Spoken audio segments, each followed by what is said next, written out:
Hi, everyone. Thanks for joining us. I'm Amanda Weinstein, I'm Rachel Vinman. I'm Jasmine Clark. and this is the Suburban Women Problem.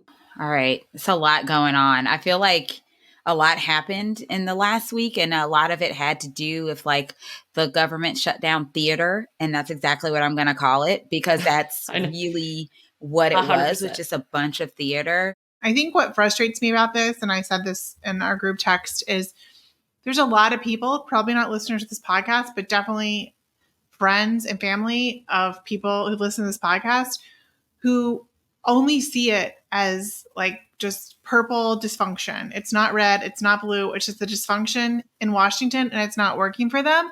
So in addition to having to get people informed on the issues, we also have to cajole and convince people to take part in a process that they think is really broken and corrupt. And their party is completely fractured, which just makes it think that everyone is like fractured and broken because their party is so fractured and broken and so dysfunctional. And they're the loudest. And they're the loudest. I love that you call it the shutdown political theater, because I think that's what a lot of politics sometimes boils down to.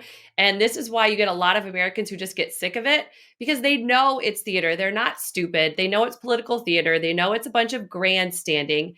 And I think Americans generally get sick of it. And then I think this is why even talking points don't work, because the talking point itself becomes political grandstanding. And you hear things from the GOP like, we want to protect children. Yet they do nothing about like the number one killer of children. I know, well, and doing the exact opposite. And then it also, what it does though, is I think it drowns out the people who are doing something. Like we don't hear as much about Biden and Harris announcing the first ever White House Office of Gun Violence Prevention, like doing something actually for children, what is actually affecting the lives of children. And we just hear less about it because we hear this political grandstanding. A lot of what we have to blame for this situation, and there's a lot of blame to go around, but the way it is covered in the media, what the media chooses to talk about is generally not helpful. And,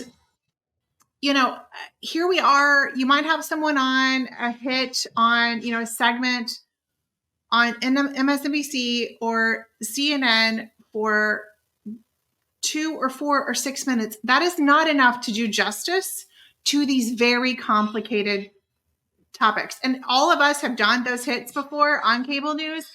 And it is difficult to say what you need to say, whether it's something you do all the time or it's just something you do occasionally. It really doesn't matter. You can only talk so fast. And they are also asking you questions. So you have to respond. And it's just really difficult. And so I'm sorry, not everything is bite-sized pieces. Some things are difficult. Some things take time, and you have to get in there to understand it. Yeah. And I think when it comes to that, to your point, Rachel, I think that the media had an opportunity to spend a lot more time talking about what the White House is doing when it comes to gun violence prevention. They had that opportunity, but to them, it wasn't sexy enough. They were like, I agree. What's going to get me more clicks? The dysfunction that's happening on Capitol Hill, or the actual work that the White House is doing to actually protect children? And so in their mind, they're like, oh, disarray, confusion, chaos. That's what's going to get the clicks. And so they don't talk about it. They don't talk about how VP Harris has been basically traveling the country, going to HBCUs, engaging with these students, the voters of the future and the voters of now as well, because they are in college. But she's been doing this. But all you'll hear is, VP Harris isn't doing anything. I'm like, no, she's doing things. You just don't, no one's covering it. No, and they don't cover the speeches. Yeah, they don't. They're good speeches. Her speeches are amazing. I started listening to them, and they're really good. I mean, I will say the president had a really great speech last week. Yeah, they are. The president had a great speech last week, too. It was exactly what I wanted to hear from him. I encourage everyone to watch it and read it, because I got different things from different versions. But Vice President Harris's speeches are fire. They are so good. You will listen to them and walk away just so encouraged. And it is, I mean, there was a time when that's what they would do on news and cable news, and they would show those speeches, and it is just not something that's covered. And I can only assume it's because they have feedback that that's not what people want to see and hear, and they're a business. I think they're just driving the narrative. I think they have decided that's not what people want to see and hear. And I think because the truth is, I could go the rest of my life never hearing Trump give another speech a day in my life. Yet, if that man farts loud, they are covering it. It's like, the people doing the work, that is just not what they want to hear. But let Donald Trump like do anything. He's like the baby in the room. The baby like took a step and they're like, ooh, goo goo gaga. And I'm like, come on, guys, come on. There's so many more important people doing more important work than whatever the heck Trump is doing or whatever the heck Trump is having for lunch that day.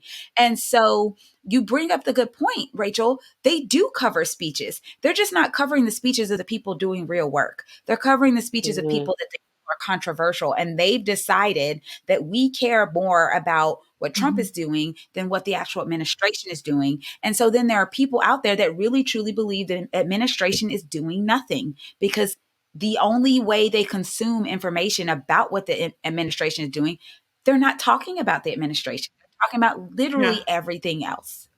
It reminds me a little bit, I will get there, I swear, of the Barbie movie, where for a long time Hollywood told us that women don't go see movies. So we're not going to produce movies that women see. And then suddenly we get Barbie movie and we spend billions of dollars seeing it more than once. It's like, yeah, that's what we're trying to tell you. Like, we actually do go see movies. You just aren't producing anything we'd want to see. And I think the same is true with the media and the news stories, where if you look at least in my feed, like when you see like those little viral videos that go of some like doing something nice or some, right, that like you see show up in your feed and everybody clicks on it. Like, no, that stuff does go viral when you see like this little nice thing that this one person did.